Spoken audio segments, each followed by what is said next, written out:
supaya terlihat gambarnya di rekaman, supaya di kameranya dibuka. Baiklah, bismillahirrahmanirrahim. Assalamualaikum warahmatullahi wabarakatuh. Waalaikumsalam warahmatullahi wabarakatuh. Alhamdulillahirabbil alamin, bihi nasta'inu ala umuri dunya waddin. Wassalatu wassalamu ala Rasulillah wa ala alihi wa sahbihi ajmain. Amma ba'du. Alhamdulillah, pada siang hari ini merupakan pertemuan perdana buat kita semua dalam melanjutkan mata kuliah Desain dan Produksi Media Pembelajaran PAI. Insya Allah kita semua senantiasa diberikan keberkahan di dalam melanjutkan atau mengikuti kegiatan perkuliahan dari awal sampai akhir. Sebelumnya tadi saya mendapatkan informasi dari teman bahwa ada di antara kita yang meninggal dunia orang tuanya. Sebelum kita memulai, marilah kita mengirimkan doa dan suratul Fatihah kepada almarhumah Ibunda Nur Alia.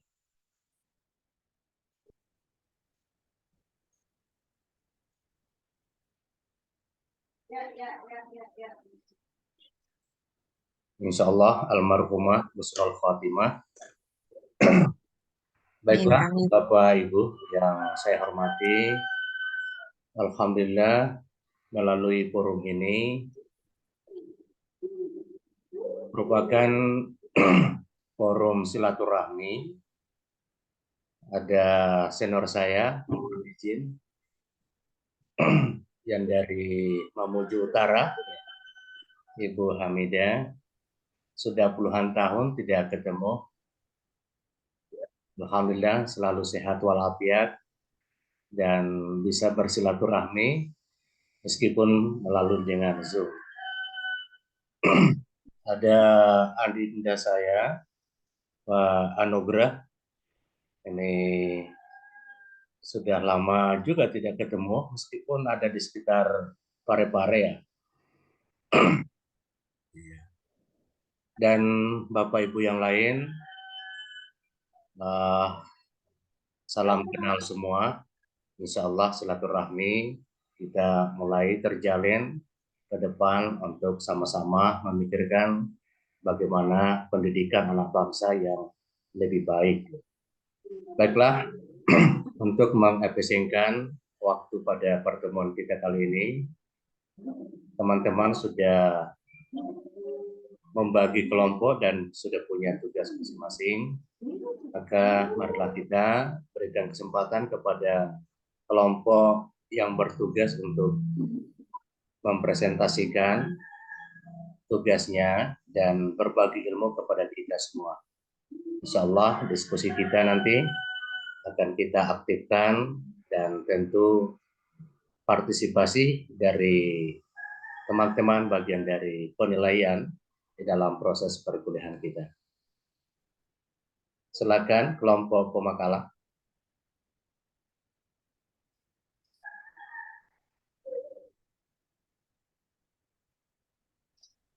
Baik. Bismillahirrahmanirrahim. Assalamualaikum warahmatullahi wabarakatuh. Waalaikumsalam warahmatullahi wabarakatuh. Alhamdulillahirabbil alamin. Bihi nasta'in ala umuri dunya waddin. Wassalatu wassalamu ala Rasulillah dan nabiyyi ba'd. Bersyukur kepada Allah Subhanahu wa taala, kemudian selawat kepada baginda Muhammad sallallahu alaihi wasallam. Sebelumnya kami ucapkan banyak terima kasih kepada dosen pengampu Bapak Dr. Abdul Halik MPDI yang telah memberikan kesempatan kepada kami untuk memaparkan materi pada hari ini. Oke, kemudian saya jelaskan dulu, memperkenalkan teman-teman kelompok kami, ada Ibu Murni, ada Ibu Nur Alam, dan saya sendiri Muhammad Aslan. Baiklah, kami akan memaparkan materi dengan judul model desain Borg and Gall. Yang saya berikan sedikit gambaran bahwa dalam dunia pendidikan itu terdapat berbagai jenis media pembelajaran. Salah satunya adalah media pembelajaran berbasis cetak, yang produknya sering dijumpai berupa buku teks. Buku teks perlu dikembangkan guna menjadikan yang sudah ada menjadi lebih baik lagi. Dan Borg and Gall ini merupakan salah satu dari model pengembangan media pembelajaran buku teks. Nah, untuk itulah kita perlu mempelajari lebih mendalam tentang model pembelajaran yang dikembangkan oleh Borg dan Gall ini. Langsung saja, yang untuk lebih mengetahui lebih jelasnya akan dijelaskan oleh teman kelompok kami, yaitu Ibu Murni. Oke, kepada Bu Murni kami persilakan. Assalamualaikum warahmatullahi wabarakatuh. Yang kami hormati Bapak dosen pengampu desain model pembelajaran. Kami dari kelompok 1 akan membahas makalah tentang model desain Borg and Gall. Jadi saya pendahuluannya itu adalah media adalah segala sesuatu benda atau komponen yang dapat digunakan untuk menyalurkan pesan dari pengirim ke penerima, sehingga dapat merangsang pikiran, perasaan, perhatian, dan minat siswa dalam proses belajar. Terdapat berbagai jenis media pembelajaran, salah satunya adalah media pembelajaran berbasis cetak yang produknya sering dijumpai berupa teks. Buku teks perlu dikembangkan guru menjadikan yang sudah ada menjadi lebih baik lagi. Borg and Gall merupakan salah satu dari model pengembangan media pembelajaran buku teks. Untuk itulah perlu mempelajari lebih mendalam tentang model pengembangan Borg and Gall. Pengertian Borg and Gall.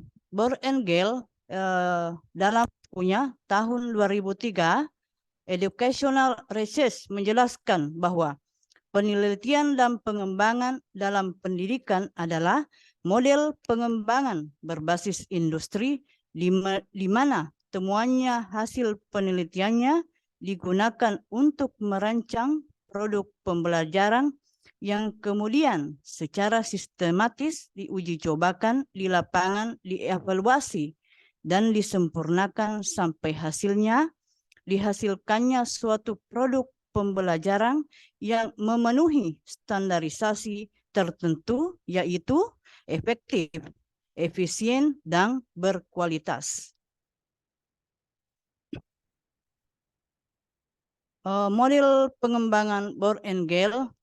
Pada pengembangan model pembelajaran Borg and Gall, istilah R dan D merujuk pada 2 tahap utama dalam proses pengembangan model tersebut, yaitu tahap research atau riset dan tahap development atau pengembangan. Riset dan pengembangan bidang pendidikan R&D adalah suatu proses yang digunakan untuk mengembangkan dan mengesahkan produk bidang pendidikan.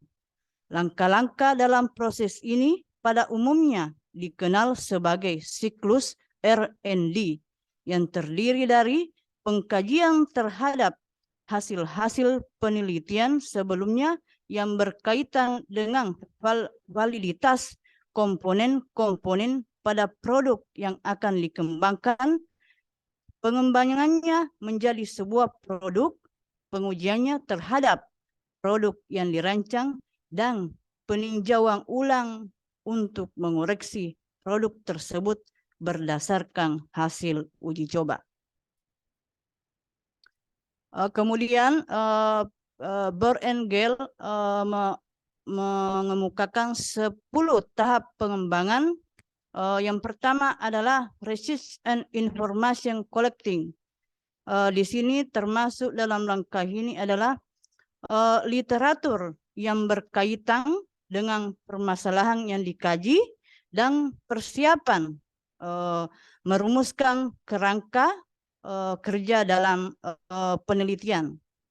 Kemudian yang selanjutnya adalah planning. Planning termasuk dalam langkah ini, yaitu merumuskan kecakapan dan keahlian yang berkaitan dengan permasalahan, kemudian menemukan tujuan yang akan dicapai pada setiap tahapan, dan jika mungkin diperlukan melaksanakan studi kelayakan secara terbatas. Yang ketiga adalah develop primary form of product, yaitu mengembangkan bentuk permulaan dari produk yang akan dihasilkan. Termasuk di sini adalah persiapan komponen pendukung, menyiapkan pedoman dan buku, kemudian melakukan evaluasi terhadap kelayakan alat-alat pendukung. Yang keempat adalah preliminary risk testing, yaitu melakukan uji coba lapangan awal dalam skala terbatas. Termasuk di situ adalah melibatkan subjek-subjek, misalnya mulai dari 6 atau 12 subjek. Pada langkah ini, pengumpulan dan analisis data dapat dilakukan dengan cara wawancara, observasi, atau angket. Yang kelima adalah main product revision, yaitu melakukan perbaikan terhadap produk awal yang dihasilkan berdasarkan hasil uji coba awal. Selanjutnya yang keenam adalah main field testing, yaitu uji coba utama yang melibatkan seluruh mahasiswa atau pelajar. Selanjutnya adalah operational product revision, yaitu melakukan perbaikan atau penyempurnaan terhadap hasil uji coba lebih luas sehingga produk yang dikembangkan sudah merupakan desain model operasional yang siap divalidasi. Selanjutnya adalah operational field testing, yaitu langkah uji validasi terhadap model operasional yang telah dihasilkan. Yang kesembilan, 10 langkah pengembangan Bohr and Gale adalah final product revision, yaitu melakukan perbaikan akhir terhadap model yang dikembangkan untuk menghasilkan produk akhir ataukah final. Selanjutnya yang terakhir adalah, atau yang ke-10 adalah dissemination dan implementation, yaitu langkah-langkah penyebarluaskan produk model yang telah dikembangkan.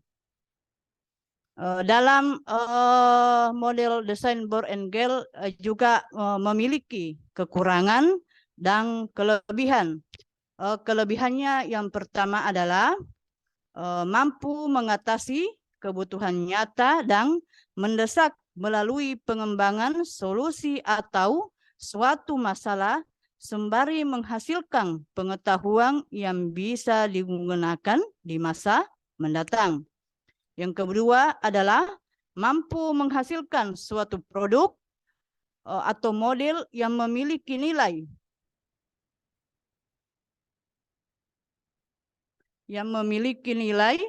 validasi tinggi karena melalui pengkajian ini sering mengadakan uji coba lapangan. Kemudian yang ketiga adalah melalui serangkaian uji coba lapangan dan validasi oleh ahli mendorong proses inovasi produk atau model yang tiada henti sehingga diharapkan akan selalu ditemukan produk yang aktual dan kekinian. Selanjutnya, selalu merupakan penghubung antara penelitian yang bersifat teori lapangan. Kemudian teori Born-Engel juga mempunyai kekurangan. Kekurangannya yaitu pertama adalah pada prinsipnya memerlukan waktu yang relatif panjang karena prosedur yang harus ditempuh relatif kompleks. Kemudian tidak bisa digeneralisasikan secara utuh karena penelitian R&D ditujukan untuk pemecahan masalah dan dibuat berdasarkan sampel spesifik, bukan populasi. Kemudian ketiga adalah model penelitian R&D memerlukan sumber dana dan sumber daya yang cukup besar menurut Pasu Iting Situmorang tahun 2013. Demikian penjelasan dari kami. Saya kembalikan kepada teman kami, moderator. Alhamdulillah, terima kasih kepada Ibu Murni yang telah memaparkan begitu banyak materi tentang model desain Born-Engel. Tadi ada beberapa yang dijelaskan dari teman kami, ada pengertian, kemudian model pengembangan, dan model pengembangan itu adalah 10 langkah model pengembangan yang dikembangkan oleh Born-Engel. Kemudian juga ada kelebihan dan kekurangan. Terima kasih Bu Murni. Selanjutnya kita masuk sesi diskusi. Kami persilahkan kepada teman-teman yang ingin memberikan respon terhadap materi kami, terhadap pemaparan hari ini. Silakan. Apakah ingin bertanya atau memberikan masukan dan lain sebagainya? Silakan raise hand, teman-teman sekalian.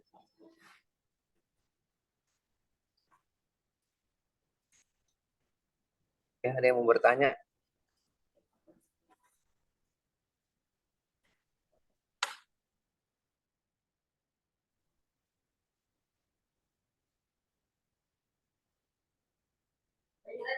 Silakan.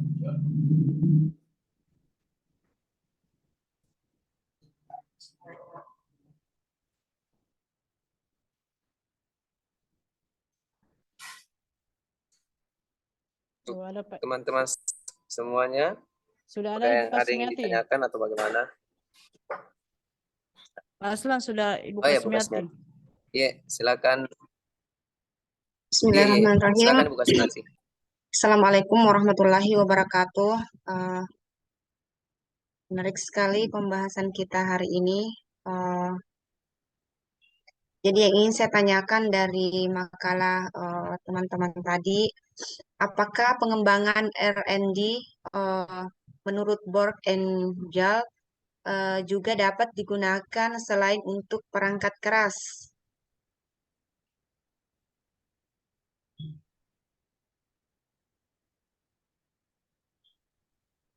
Salam pertanyaan saya. Ya, bisa diulang pertanyaannya. Apakah pengembangan R&D menurut Born-Engel juga dapat digunakan selain untuk perangkat keras? Ya, Bu. Dipahami pertanyaan. Iya, terima kasih. Dari Bu Kasmiati. Terima kasih Bu atas pertanyaannya.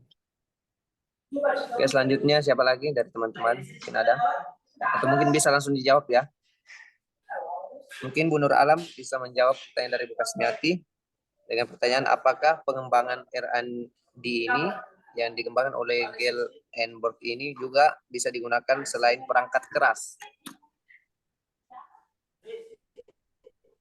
Nah, nanti saya jawab, Pak. Saya. Bagaimana Bu Alam atau Bu Murni? Saya yang jawab, saya. Iya, langsung silakan Bu Murni. Ini dulu ya. Assalamualaikum warahmatullahi wabarakatuh. Model pengembangan Born-Engel tidak secara khusus membatasi pengembangan R&D untuk perangkat keras. Model ini lebih umum digunakan untuk pengembangan program pembelajaran, baik itu dalam konteks pendidikan formal maupun non-formal. Pengembangan R&D dalam konteks ini dapat meliputi berbagai aspek pembelajaran seperti pengembangan kurikulum, strategi pembelajaran, metode evaluasi, dan bahan pembelajaran dan sebagainya. Dalam konteks pengembangan R&D, pendidikan, model Born-Gale dapat digunakan untuk merancang dan mengimplementasikan inovasi-inovasi dalam pendidikan seperti pengembangan model pembelajaran baru, penggunaan teknologi dalam pembelajaran, pengembangan kurikulum yang adaptif, dan sebagainya.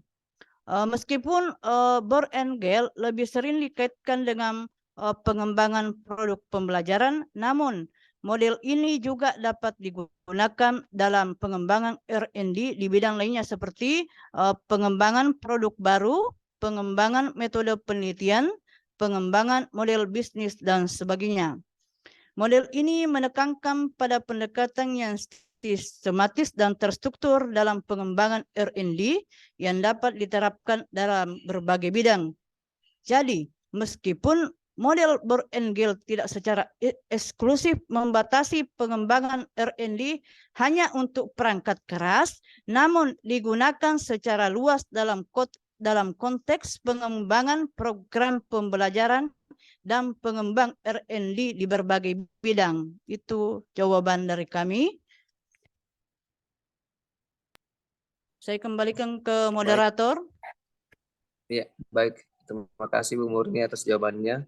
Baik, saya rasa tadi jawaban yang sangat jelas dari Bu Murni. Kemudian saya kembalikan dulu ke penanya Ibu Kasmiati. Apakah bisa Atau mungkin ini ada teman jawabannya? yang bisa menambahkan sedikit Ya, jawaban? sedikit. Silakan. Ya. Ya, Ya, Bu, Assalamualaikum silakan Bu Nur Alam. Ya. Assalamualaikum warahmatullahi wabarakatuh.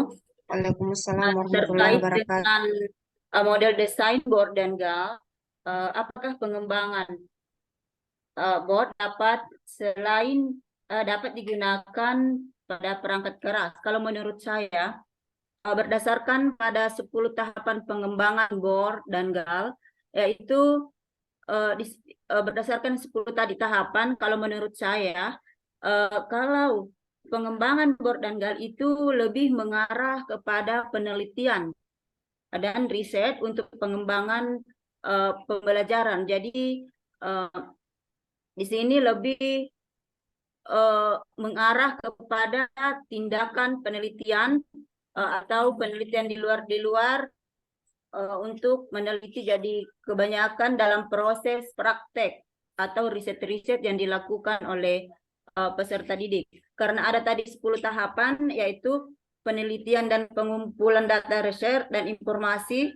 Jadi di sini bisa mengambil informasi-informasi dari luar. Kemudian yang kedua, planning perencanaan ini juga memerlukan waktu yang begitu cukup lama untuk merencanakan suatu pengembangan pembelajaran. Kemudian di uji coba itu juga memerlukan waktu yang sangat cukup lama sehingga ini dapat memakan waktu untuk penelitian atau riset. Terima kasih.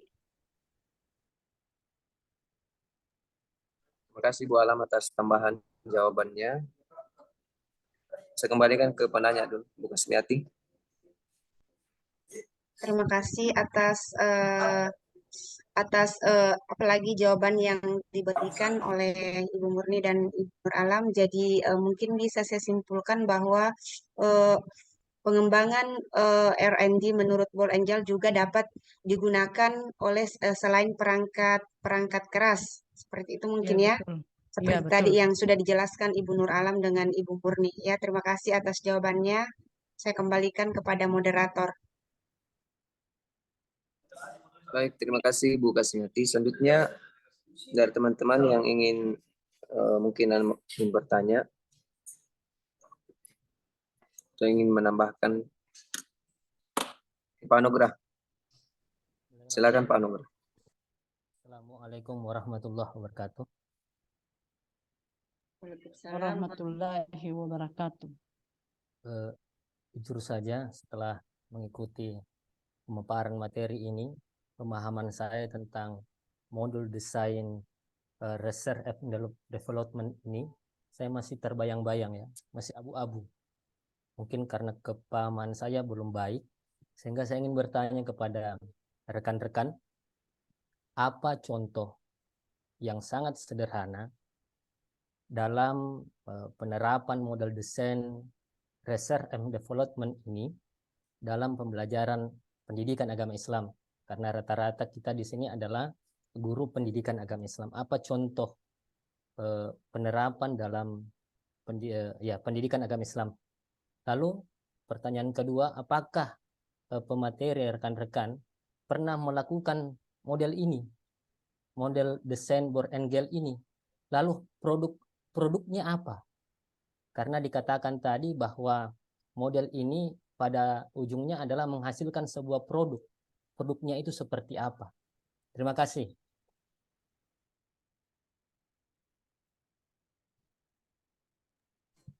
Baik, terima kasih Pak Nugrah atas pertanyaannya tadi, yaitu apa contoh sederhana dalam penerapan model desain ini dalam pendidikan agama Islam, kemudian apakah pernah melakukan model ini dan apa contoh produknya. Mungkin Bu Murni, Bu Nur Alam bisa menjawab pertanyaan dari Ya. Pak Nugrah. Sedikit saya akan menjawab pertanyaan dari Pak Nugrah. Ya, Bu Nur Kalau Alam. menurut saya, karena terus terang, Ya. saya juga baru memahami terkait belum seperti yang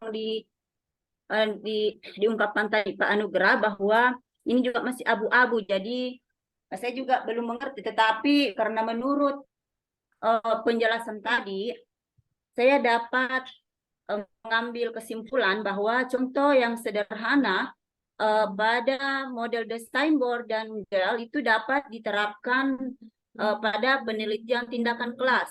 Karena penelitian tindakan kelas ini kita dapat bagaimana mengukur peningkatan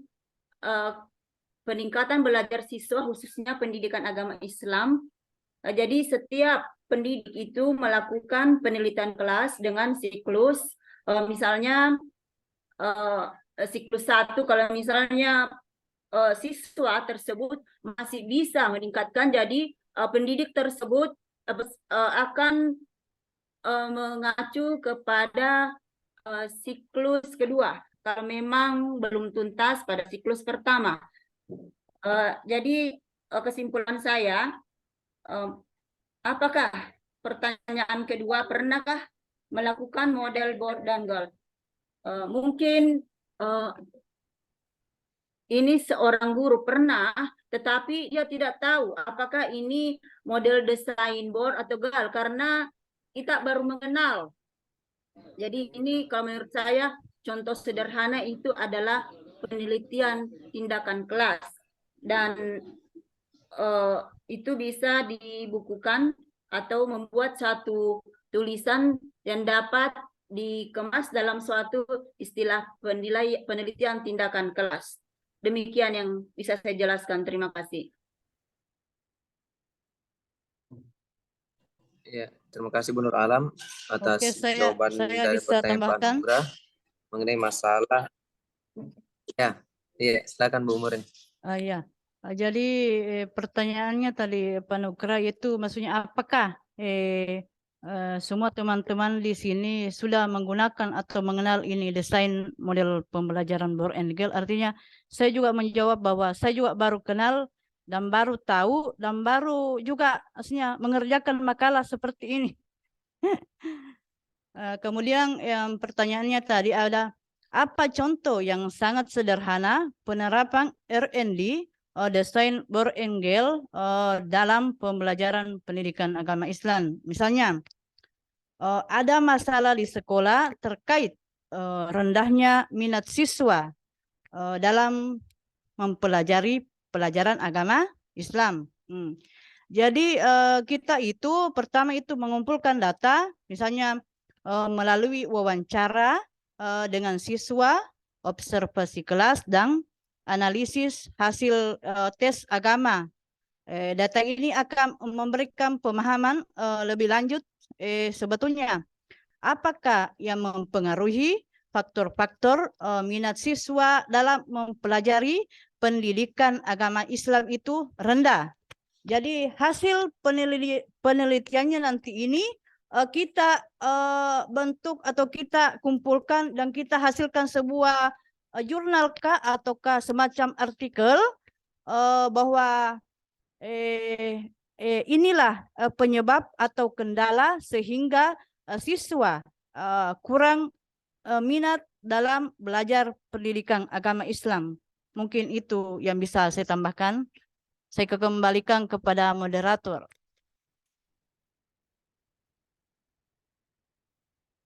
Baik, itulah tadi terima kasih atas jawaban dari Bu Murni dan Bu Nur Alam terkait masalah contoh sederhana penerapan dari model desain ini. Oke, bagaimana? Saya kembali kepada Pak Anugrah dulu. Ya, terima kasih atas jawabannya dan semoga pemahaman kita semua tidak melenceng dari model desain research and development ini. Iya Ya, Pak Anugrah, silakan kita lanjutkan, Pak kita Aslam. sama-sama belajar karena kita baru juga tahu. Silakan lanjutkan, Pak Aslam. Iya.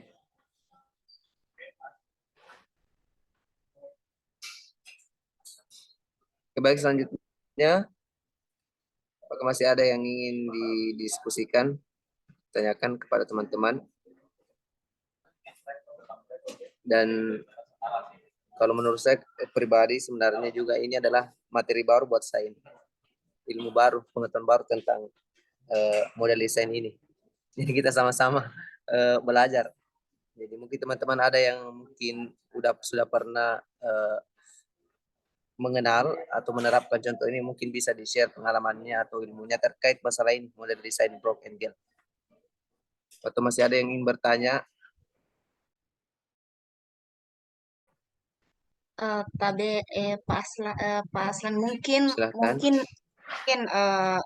Desain ini sering kita gunakan, tapi kita masih minim dengan ilmu tentang ini. Jadi mungkin sering kita gunakan, Iya, tapi tidak sadar. ilmunya Mungkin, masih minim tentang mungkin ini kita tidak, karena ya seperti itu mungkin.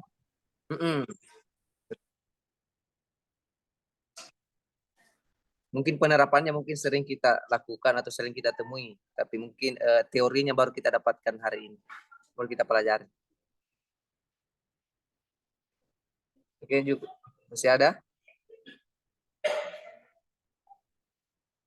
Ya, saya persilakan kepada teman-teman. Sudah tidak ada, sharing apa mungkin kita. teman-teman? Siapa tahu ingin berbagi pengalaman? Iya.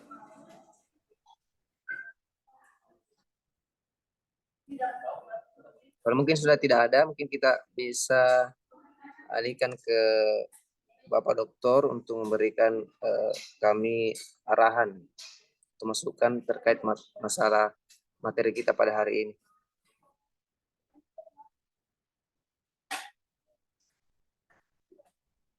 Tapi Pak Doktor.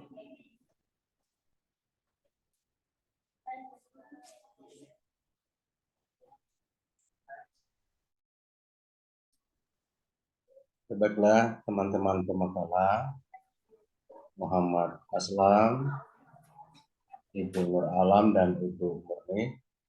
Terima kasih atas presentasinya hari ini dan patut kita berikan aplaus untuk pemakalah kita. Menarik apa yang diperbincangkan hari ini, yakni desain atau pengembangan media pembelajaran dengan mengadaptasikan model Brock and Gale. Jadi Brock and Gale ini merupakan salah satu pencetus dari jenis penelitian ilmiah yang disebut dengan research and development, dan ini yang banyak dikembangkan sekarang. Jadi tadi saya dengar ya, saya ingin meluruskan sedikit ya dari pemakalah terkait dengan R&D dan dihubungkan dengan PTK, penelitian tindakan kelas. Jadi R&D salah satu jenis penelitian, begitu juga dengan PTK, penelitian tindakan kelas. Jadi kalau R&D ini sifatnya satu produk yang dikembangkan secara berkelanjutan, sedangkan PTK itu satu masalah di dalam kelas untuk dicarikan solusinya. Jadi semangatnya berbeda, dasar masalahnya juga berbeda, sampai kepada proses dan outputnya. Jadi kalau PTK ini lebih dekat dengan eksperimen, penelitian eksperimen. Oke, saya memulai dari awal bahwa dalam kegiatan pembelajaran tentu selalu mengalami dinamika dan transformasi. Ada begitu banyak variabel yang mempengaruhi sehingga pembelajaran itu harus bersifat inklusif, terbuka, untuk diverifikasi, untuk direvisi, agar relevan dengan komponen-komponen yang terkait. Dan tentu dalam pendidikan agama Islam, dinamika kehidupan sosial akan memberikan berbagai macam tantangan, memberikan berbagai macam hambatan-hambatan, baik dalam konteks rekayasa engineering, teknologi informasi dan komunikasi, maupun dalam konteks rekayasa dalam interpretasi teks dan interpretasi konteks. Ini yang seringkali sekarang ini menguras energi kita untuk mendapatkan satu titik temu di dalam mengadaptasikan pembelajaran PAI.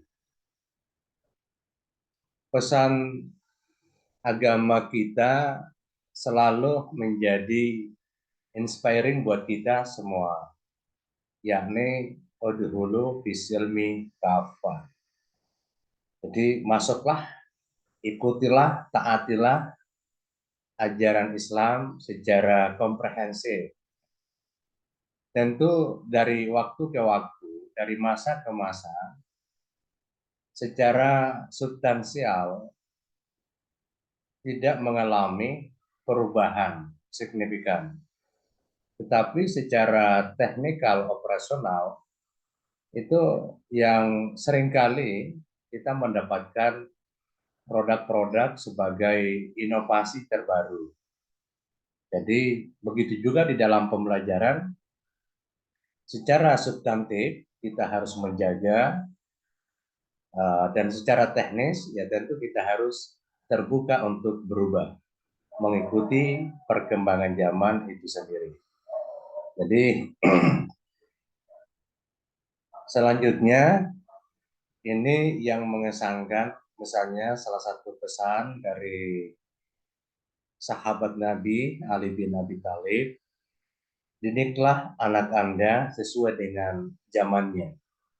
Dalam arti bahwa di era sekarang ini, anak-anak yang dihadapi adalah generasi milenial.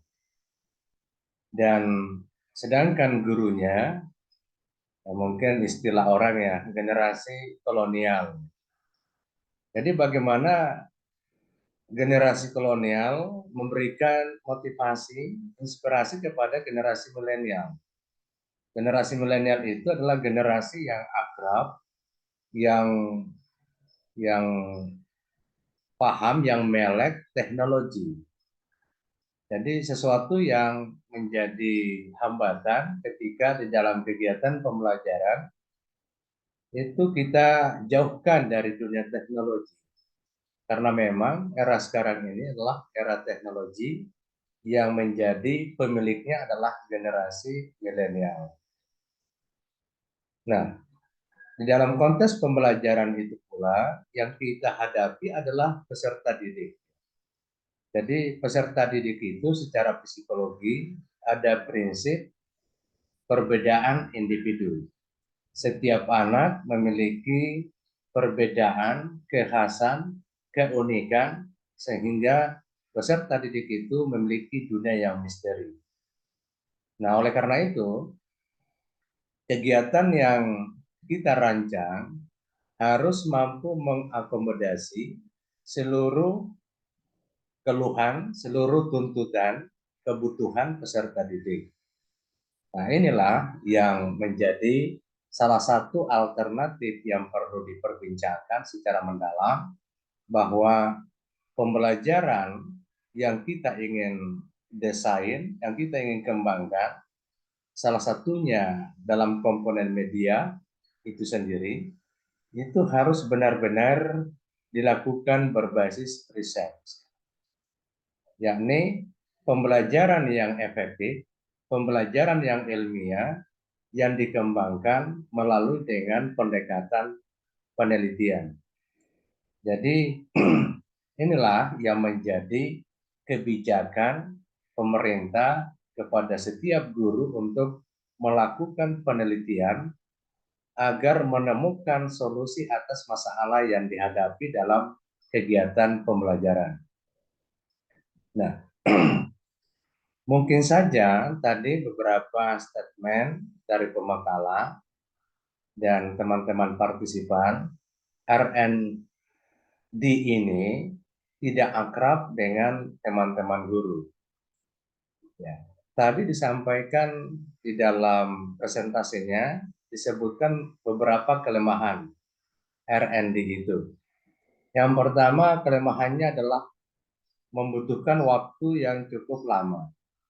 Untuk melahirkan satu produk baru, ya kita membutuhkan waktu lama karena prosesnya, tahapan-tahapannya itu memang membutuhkan waktu yang cukup lama. Kemudian di samping itu membutuhkan anggaran yang cukup. Karena kenapa? Kita melibatkan beberapa orang, bahkan mengundang expert judgment, yakni yang ahli di bidangnya, untuk memberikan validasi. Biasanya kalau di dunia perguruan tinggi ada yang disebut dengan FGD. FGD ini Forum Group Discussion, yakni melibatkan berbagai komponen yang terlibat di dalam kegiatan pembelajaran, berkumpul untuk memperbincangkan terkait dengan produk yang akan dihasilkan. Nah, berbeda kalau di perguruan tinggi, R&D ini menjadi sesuatu yang sangat penting. Kenapa? Karena perguruan tinggi itu ikonnya sebagai agent of change, ya, sebagai agen perubahan, sebagai titik simpul peradaban, maka harus lahir ilmu, ya, harus lahir berbagai inovasi karya baru melalui dengan riset di perguruan tinggi. Secara pribadi, hampir 20 tahun menjadi seorang peneliti, dan yang paling sering digunakan adalah R&D. Jadi R&D ini tipe atau model Berk-Engel ini yang paling lazim digunakan karena punya tahapan-tahapan yang jelas dan tegas. Tahun 2021 saya bersama dengan Pak Prof. Ahmad menjadi, kebetulan saya ketua tim, melakukan riset di kampus sendiri yang subjeknya adalah pembelajaran berbasis pembelajaran digital berbasis riset dengan menggunakan pendekatan R&D. Jadi itu adalah termasuk penelitian terakhir yang digunakan untuk pendekatan R&D. Dan itu produk yang dihasilkan adalah satu bentuk model pembelajaran.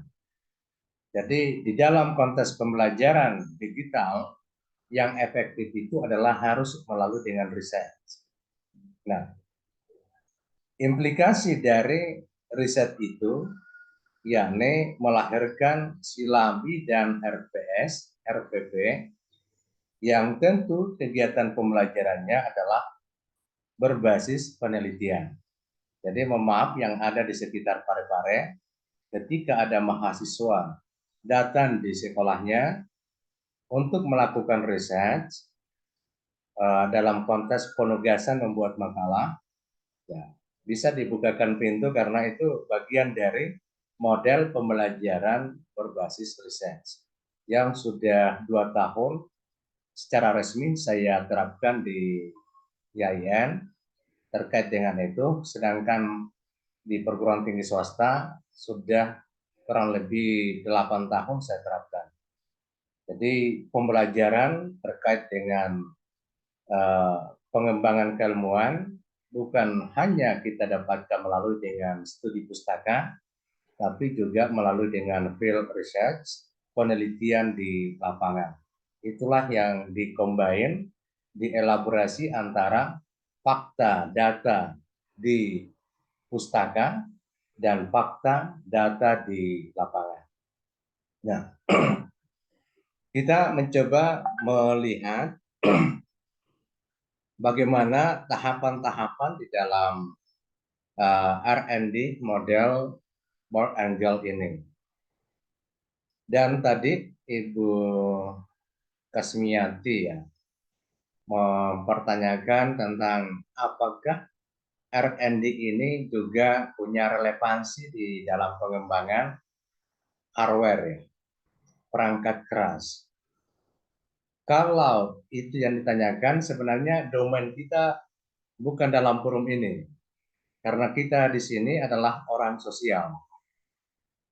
Dalam arti disiplin ilmu kita adalah sosial, yakni pendidikan. Nah, kalau bicara tentang hardware, berarti itu domainnya adalah para ahli IT, engineering. Ahli IT, engineering, misalnya perangkat keras di bidang komputer, di bidang chip, dan seterusnya, itu memang menggalakkan penggunaan R&D untuk pengembangan satu produk perangkat keras. Jadi salah satu contohnya ya, yang paling sederhana, kalau kita melihat ya, handphone. Jadi handphone dari awal sampai sekarang itu mengalami perubahan. Perubahan itu tentu melalui dengan R&D, Research and Development.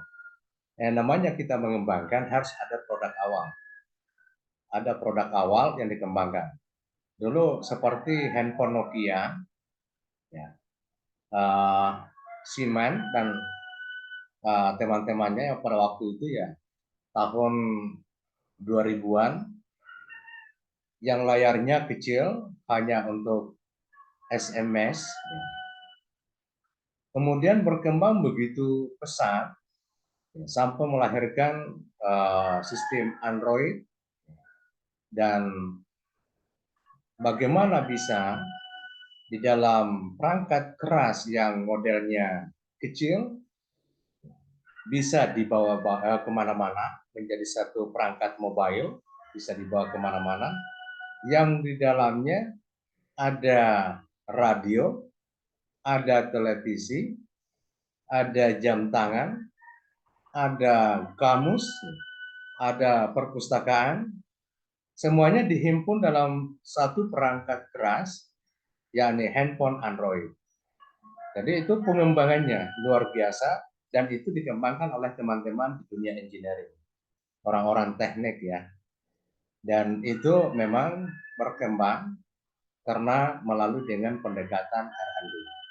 Sedangkan kita orang sosial, produk yang dilahirkan itu yang disebut dengan model.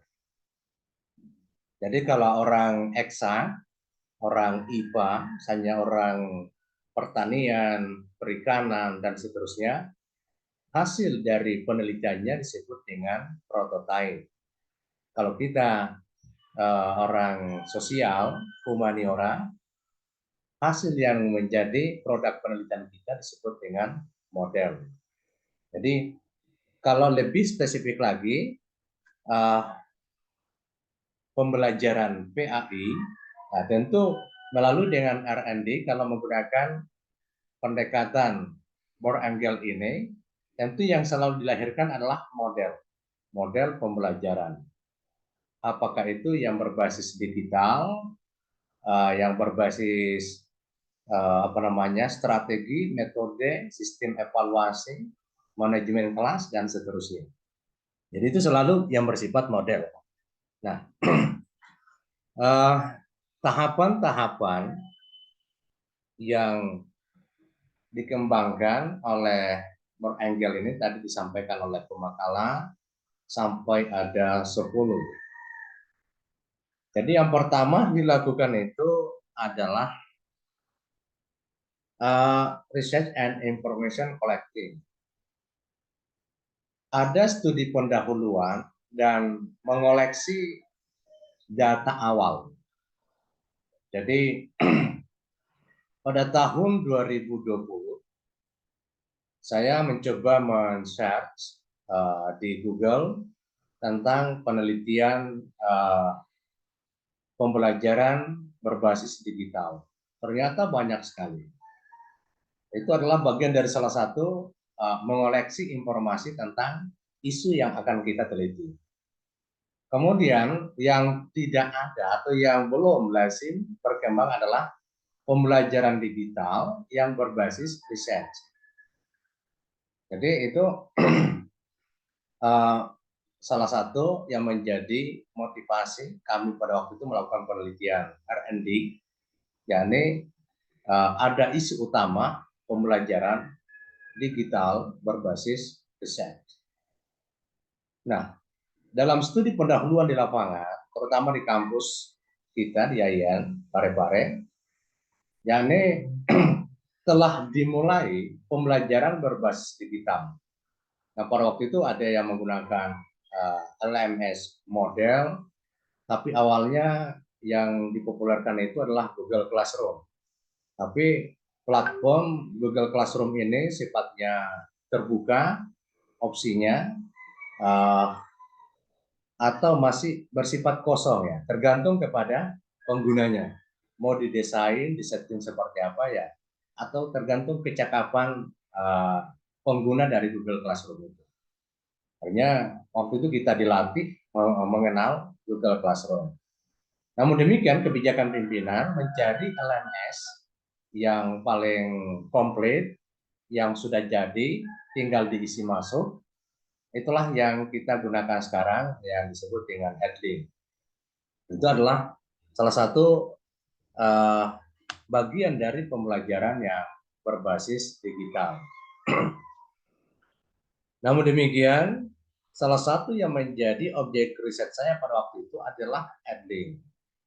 Jadi ketika melihat kelebihan-kelebihan platform Edlink ini ternyata juga punya kelemahan.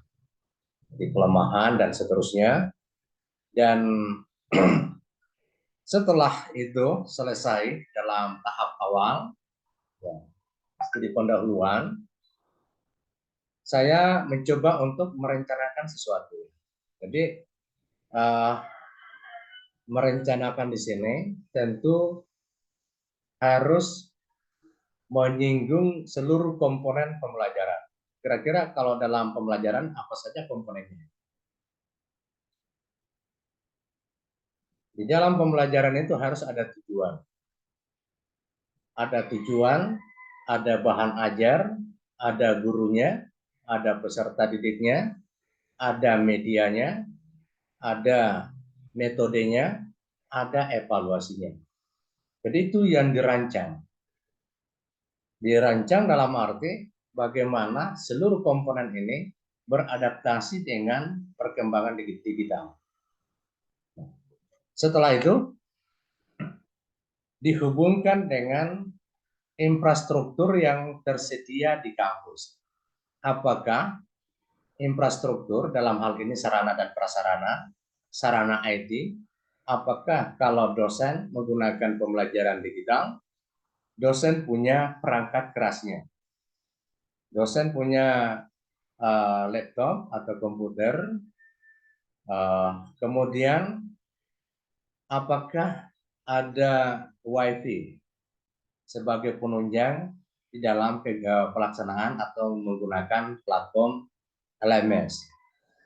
Kemudian yang ketiga, permasalahan selanjutnya adalah bagaimana dengan suprastrukturnya, yakni kebijakan. Apakah ada kebijakan dari rektorat terkait dengan penggunaan platform digital itu? Lalu selanjutnya adalah budaya belajar. Bagaimana dengan budaya belajar sivitas akademika di kampus? Apakah sudah terbiasa dengan belajar mandiri? Apakah sudah terbiasa dengan belajar ketuntasan, belajar kolaborasi, belajar kontekstual, dan seterusnya? Semuanya itu dirancang, diperbincangkan secara komprehensif. Lalu di situ juga kita melakukan FGD. Jadi FGD di sini menghadirkan ahli. Ahli di bidang PAI sebagai konten pembelajaran dan ahli di bidang media sebagai infrastruktur pembelajaran. Jadi dua ahli yang dihadirkan. Nah, kalau ibu-ibu, bapak-bapak, guru yang melakukan FGD dengan biaya mandiri tentu agak berat. Kebetulan penelitian kami kemarin itu kan dibiayai oleh pemerintah. Jadi siapapun yang diundang ada anggarannya. Tapi kalau Bapak Ibu berinisiatif dengan biaya mandiri kan kasihan. Habislah tunjangan sertifikasi kita untuk mengurusi itu. Jadi yang dihadirkan juga adalah para dosen, mahasiswa, wakil mahasiswa, kemudian pimpinan. Duduk bersama di satu gedung, memperbincangkan tentang bagaimana model pembelajaran digital berbasis riset. Lalu setelah itu melahirkanlah atau kita menuju ke tahap selanjutnya, yakni develop preliminary product, ya, yakni menyusun draft model pembelajaran. Jadi menyusun draft model pembelajaran, yakni bentuk silabi dan RPP. Jadi setelah itu ada draft silabi dan RPP, kemudian dilakukanlah uji coba di dalam kelas mini, kelas kecil. Jadi mahasiswa yang dikumpul, kalau yang tadinya di S1 itu ada sampai 30 orang, kita cukup saja maksimal 15 orang. Kita lakukan uji coba dari produk itu.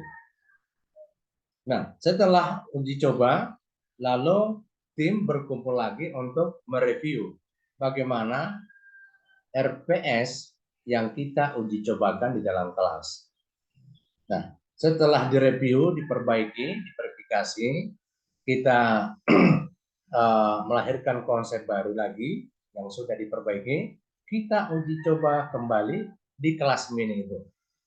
Nah, ketika dalam uji coba yang kedua di kelas mini, ini melahirkan satu suasana pembelajaran yang berjalan efektif dan efisien, dan kesalahan pun dinilai sudah sangat minim, maka kita kembali melakukan review untuk diperbaiki. Nah, ketika kita sudah memperbaiki, merevisi yang kedua kalinya, dan diyakini bahwa produk ini sudah mulai sempurna, lalu kita uji coba pada kelas makro, kelas yang lebih besar. Dari 15 menjadi 30-35 orang. Jadi kita bawa masuk uji coba seperti itu. Kemudian Setelah kita uji coba, lalu kita mereview kembali dari hasil uji coba tersebut, dan ketika sudah dianggap baik, maka kita sebagai peneliti harus melakukan diseminasi. Diseminasi di sini dalam arti diseminarkan dalam seminar ilmiah, dijurnalkan pada jurnal, apakah jurnal nasional atau internasional, atau dibukukan. Jadi produk kami kemarin itu ada 3, proceeding, buku, dan jurnal. Ada bukunya tentang pembelajaran digital berbasis riset di perguruan tinggi. Kami menghasilkan 1 buku. Kemudian yang kedua, proceeding dalam seminar internasional. Kami tinggal menunggu cetakannya. Kemudian yang ketiga adalah jurnal nasional Sinta 2. Yang keempat, produknya adalah hak atas kekayaan intelektual, HAKI. Jadi dari riset itu melahirkan 4 penelitian. Dan itulah kurang lebih tahapan-tahapan di dalam R&D dengan model Bohr and Gale ini. Dan ketika ada yang bertanya bahwa apakah pendekatan atau model Bohr and Gale ini bisa dilakukan dalam penelitian tesis, ya dulu ada seniornya melakukan hal itu. Tapi seniornya ketika ditanya, apakah Anda sanggup membiayai proses penelitian ini? Saya lihat ya kebetulan orang pintarang yang punya modal besar, dia menyanggupi untuk melakukan R&D itu. Karena membutuhkan modal yang cukup besar dibandingkan dengan model penelitian yang biasa. Akhirnya dia selesaikan dan melahirkan 1 produk pada waktu itu dan cukup bagus. Kalau nggak salah menjadi alumni terbaik pada waktu itu karena mampu menghasilkan 1 produk melalui dengan R&D. Nah,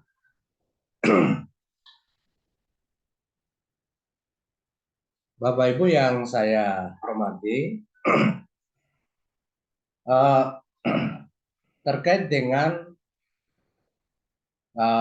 media. Jadi media di sini tentu sangat penting untuk dikembangkan melalui dengan R&D, model Bohr and Gale. Kenapa penting untuk dikembangkan? Karena media harus selalu menjadi daya tarik buat peserta didik. Kalau hari ini medianya kurang tertarik atau tertarik peserta didik, boleh jadi besok tidak tertarik lagi.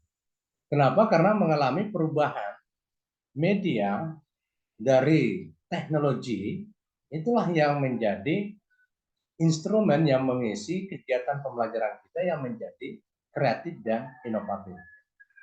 Jadi oleh karena itu, salah satu solusi saya kira yang bisa dikembangkan oleh Bapak Ibu sebagai guru, tahun 2016 kami meneliti tentang lesson study. Lesson study itu merupakan suatu model pengembangan kemampuan guru dengan tahapan-tahapan yang cukup jelas dan sistematis. Jadi misalnya lesson study itu merupakan satu perkumpulan seperti MGMP atau KKG untuk duduk bersama menyelesaikan permasalahan pembelajaran. Dan itu dilakukan oleh guru-guru di Jepang. Guru-guru di Eropa, guru di Amerika, itu di dalam mengembangkan kemampuannya, kapasitasnya, itu rata-rata melalui dengan lesson study. Nah, pada waktu itu kami meneliti guru-guru SD di Kota Parepare, dan hasilnya saya presentasikan di Semarang, melahirkan proceeding, kemudian melahirkan 2 buku dan jurnal pada waktu itu. Yang mana bahwa seharusnya guru dalam konteks mata pelajaran tertentu, misalnya guru GAI berkumpul, itu melakukan lesson study. melakukan lesson study dalam arti berkumpul untuk memperbincangkan masalah apa yang dihadapi di kelasnya masing-masing dalam kegiatan pembelajaran. Nah, ketika urung rembuk di situ, dan tentu yang tahu persis solusinya adalah guru itu sendiri. Sehingga setiap ada permasalahan yang dibawa dan solusinya pun dia pikirkan dalam tim diskusi itu. Nah, dari solusi yang ditemukan di dalam tim lesson study, itulah yang dimasukkan di dalam Selawi dan RPP-nya. Nah, di dalam RPP yang dia kembangkan melalui dengan pendekatan lesson study, dia juga uji cobakan, hampir mirip dengan Angel ini, dia uji cobakan di kelas mini. Tentu peserta didiknya adalah guru PAI itu sendiri. Jadi yang uji coba adalah guru PAI sebagai guru, dan peserta didiknya adalah guru PAI yang memposisikan diri sebagai peserta didik. Dalam uji coba itu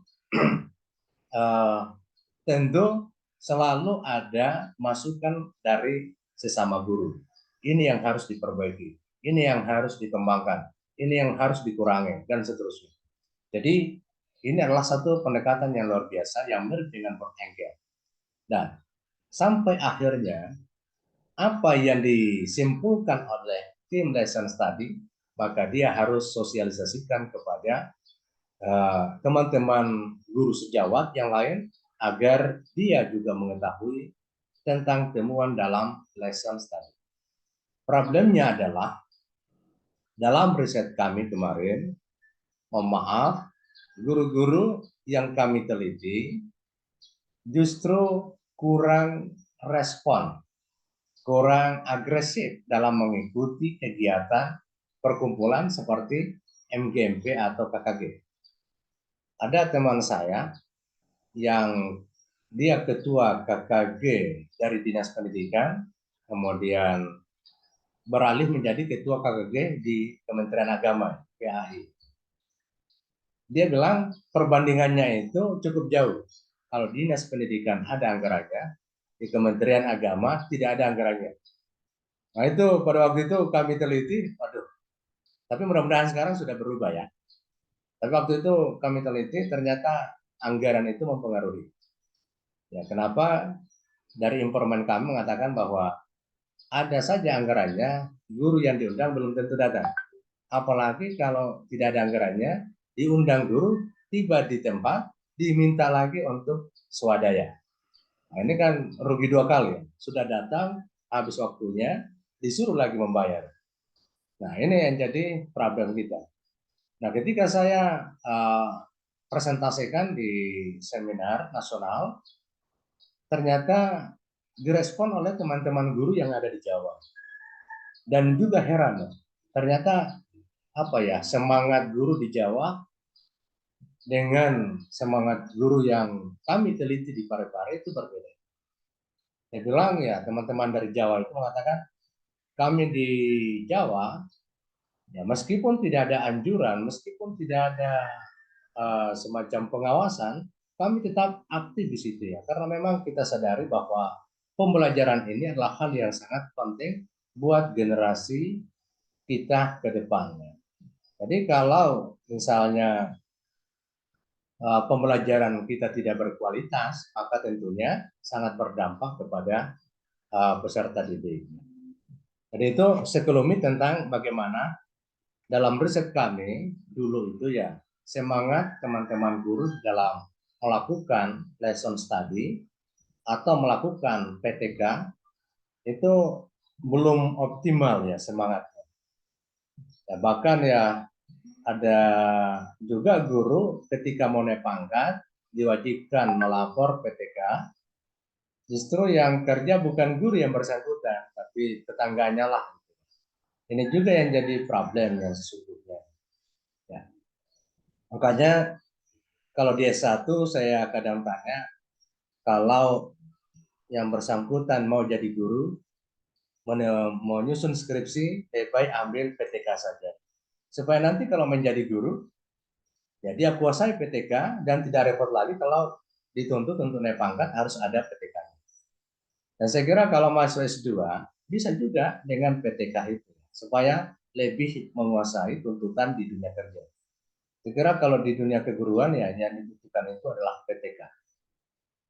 Kemarin waktu masih aktif di Dewan Pendidikan di Parepare, diskusi dengan Pak Wali Kota ya memang mau diperketat pada waktu itu akhirnya ya tidak jadi juga ketatnya. Karena misalnya ketika guru menyetor PTK-nya, ya diminta untuk presentasi di depan penilai misalnya. Akhirnya pada waktu itu tidak terpenuhi juga. Jadi saya kira ini Bapak Ibu teman-teman terkait dengan R&D ini ya memang satu kebutuhan untuk kita kenali, kita pahami, dalami, kuasai sebagai satu model di dalam pengembangannya. Karena bukan hanya pendekatan dari Broad Angle ini di dalam R&D, ada beberapa pakar yang mengusulkan terkait dengan R&D, dan saya pikir ini kita sebagai mahasiswa S2 ya tentu dituntutlah untuk menguasai berbagai macam pendapat para pakar itu sendiri. Dan yang terakhir yang saya ingin sampaikan adalah ya memang tadi judul yang pertama itu sempat mengangkat tentang perangkat buku teks ya. Saya kira itu akan dikembangkan ya. Mungkin ada sampel produk yang mau dikembangkan melalui dengan R&D. Nah, contohnya di tengah jalan itu tidak pernah disebutkan lagi tentang buku teks. Nah, saya menunggu tadi sesungguhnya ya. Kira-kira ini produknya didesain seperti apa kalau bicara buku teks? Apakah mengarah kepada e-book atau book PDF atau flipbook? Saya menunggu tadi itu produk dari buku teks yang sempat di awal presentasi itu disebutkan. Tapi saya kira ke depannya alangkah bagusnya kalau ada sampel kira-kira menggunakan tour ini, kalau produknya ini arahnya, orientasinya, tahapannya sampai akhirnya seperti apa. Dan saya juga ingin menyampaikan kepada Bapak Ibu bahwa setiap karya itu dalam kelompok itu didesain nantinya menjadi sebuah naskah artikel. Naskah artikel karena nanti tugas akhirnya akan dipublish di jurnal. Jadi ya untuk pertemuan ke-8 nantinya ya disitulah kita UAS, tapi penggantinya adalah kita kerja makalah kita dalam bentuk naskah artikel sesuai dengan template jurnal yang akan kita tempati untuk mensubmitnya. Jadi supaya kelompok yang sudah selesai tadi presentasi langsung dilupakan tugasnya, dan ini akan kita kembangkan ya menjadi sebuah naskah artikel jurnal. Mudah-mudahan nanti jurnalnya diterima oleh naskahnya diterima oleh jurnal di tempat submit, dan itu menjadi kredit poin buat Bapak Ibu untuk kenaikan pangkat dan seterusnya. Saya kira ini catatan tambahan dari saya, Bapak Ibu. Mungkin ada hal yang ingin ditanggapi atau pertanyaan terkait dengan apa yang disampaikan. Silakan Bapak Ibu.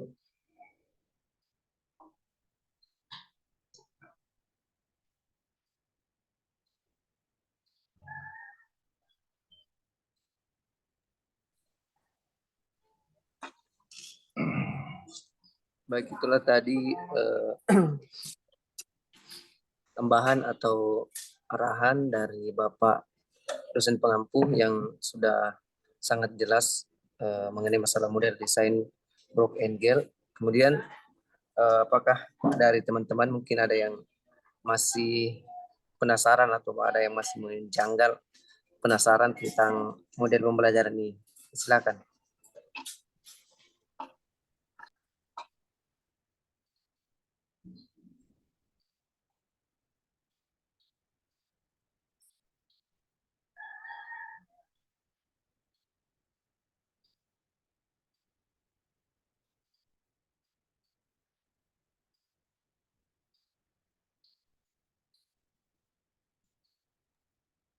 Bagaimana? Bagaimana teman-teman? Sudah tidak ada?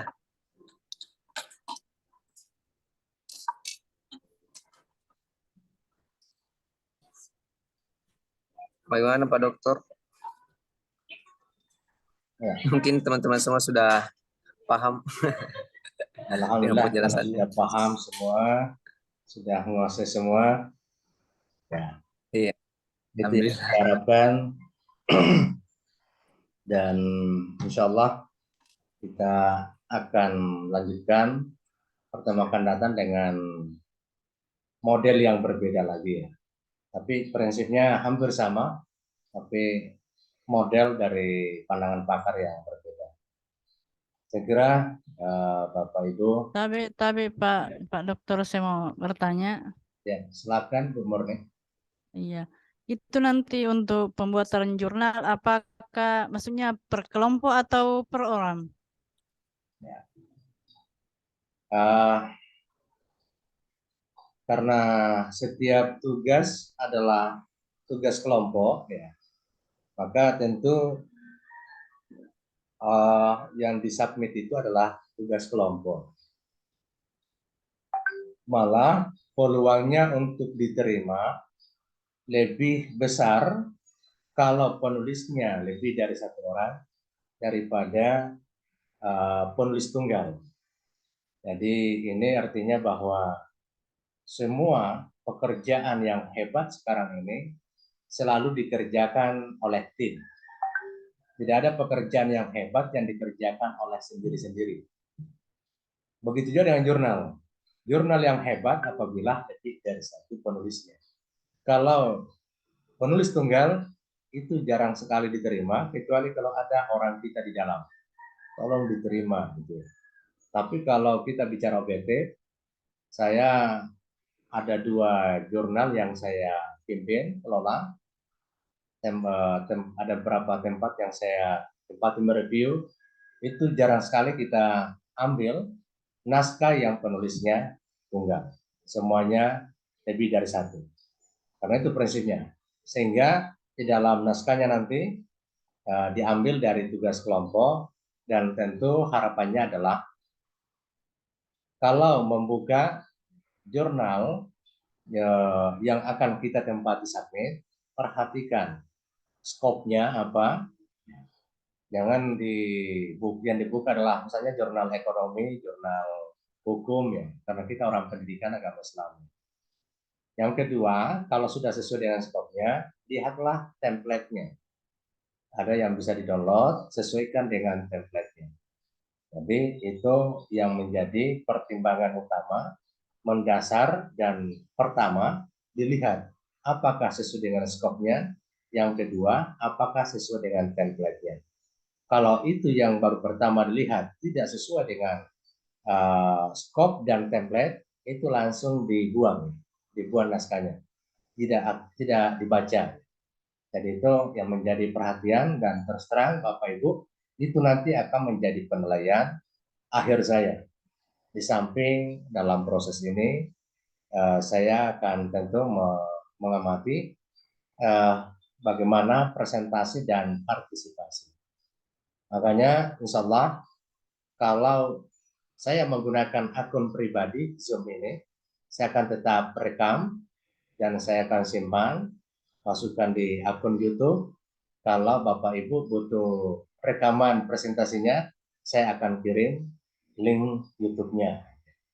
Karena kalau kirim videonya kan berat. Baik, linknya saya akan kirim. Begitu juga dengan di kelas yang sebelah, selalu saya merekam di dalam Zoom. Nanti kalau di akhir pertemuan, saya akan nonton setiap ada presentasi dan bagaimana partisipasi dari peserta itu sendiri. Jadi kurang lebih seperti itu, Bu Murni. Terima kasih Pak Dokter atas penjelasannya. Assalamualaikum warahmatullahi wabarakatuh. Waalaikumsalam warahmatullahi wabarakatuh. Mungkin masih ada yang lain sebelum ada penyesalan barangkali. Nanti dikira saya, ini kebijakannya ketat sekali ya. sebaiknya ya kita ini mumpun masih ada waktu sedikit.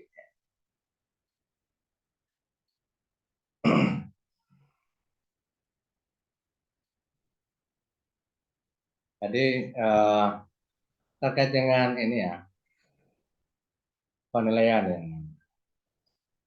itu yang sering kali ditanyakan, bagaimana bentuk penilaian di dalam pembelajaran jarak jauh seperti ini di Zoom.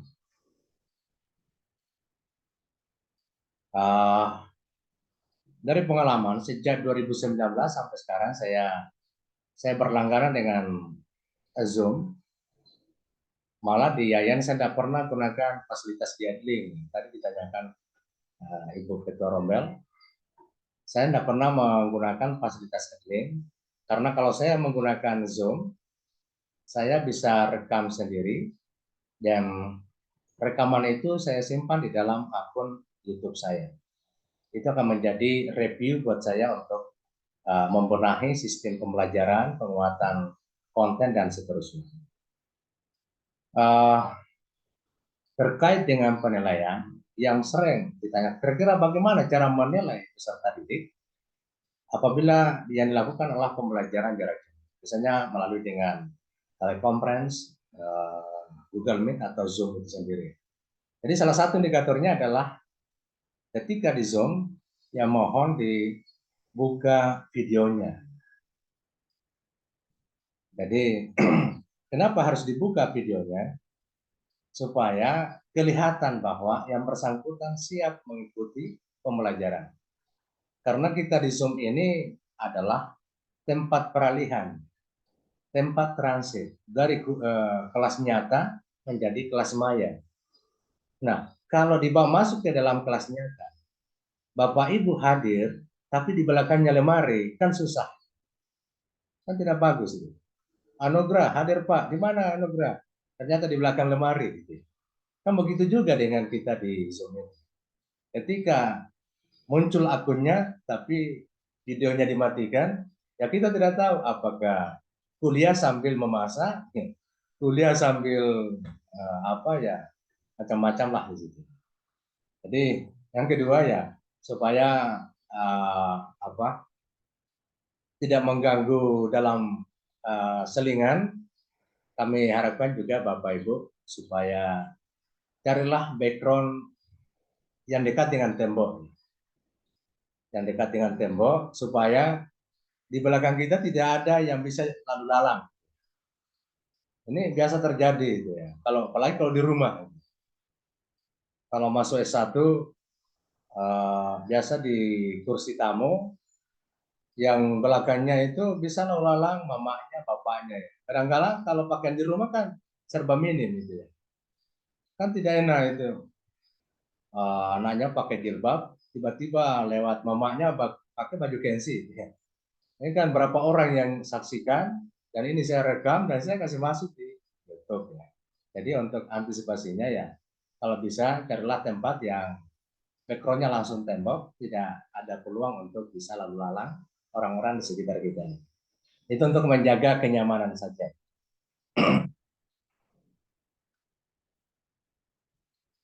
Dan tugasnya dikirim ke mana ya? Kebetulan apa ada ini ya? WA grupnya ya Bapak Ibu ya?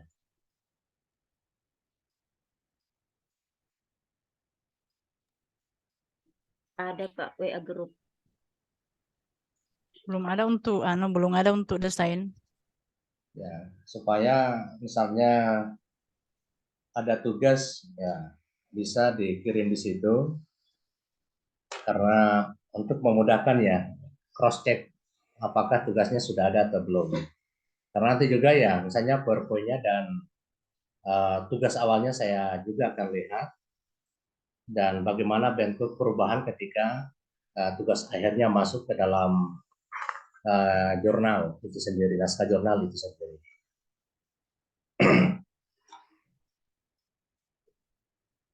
Oke, gimana? Tapi Pak Dokter, jadi tugasnya nanti di store di mana nanti untuk PPT-nya sama makalahnya? Di Ya. WA group. Sebaiknya di WA group Ibu ya. Ya Pak Dokter. Ya, karena kalau langsung ke WA saya nanti tertimbun ya. Tertimbun. Ya, sebaiknya di WA grup supaya saya bisa langsung melacak. Ini yang kalau tugas mata kuliah ini siapa saja yang sudah menyetor dan seterusnya.